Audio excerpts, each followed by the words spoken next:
And now it's time to make some cute little animals again. Well, in my last series, I made a little animal climbing up a flower. But this time, I'm going to make a little mischievous monkey climbing up a palm tree. So I'm going to start with the leaves of the palm tree. You see I've left a little bit of space on the nozzle there.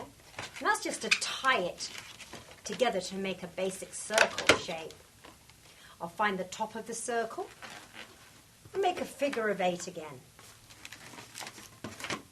Twist a couple of times, fold it up, and press down. And twist it a couple of times. Just squeeze on each side. That makes the effect of the palm tree leaves. Then I'm going to take the actual trunk of the tree and make a little bubble.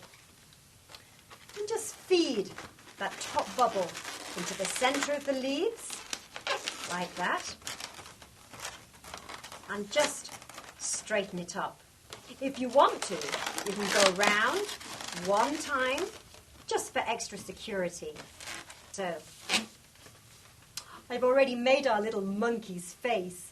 Now we're just going to add it to climbing up that palm tree by giving him a neck and then just wrapping his legs around.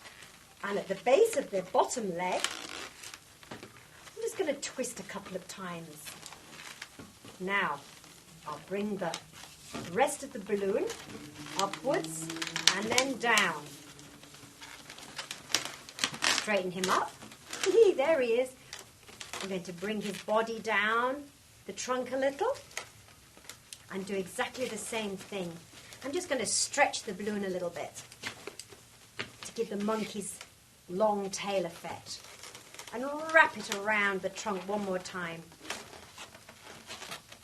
Make a little twist at the base of the body, and carefully we'll feed the tail right the way through and pull.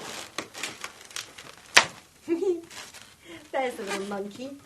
But let's create that lovely tail effect that the monkeys have. Nice, long, rounded tail. And I've done that by just curling the balloon up. I'll press a little bit. Put a little bit of pressure on, a little bit of heat. There he is, a little monkey climbing up the palm tree.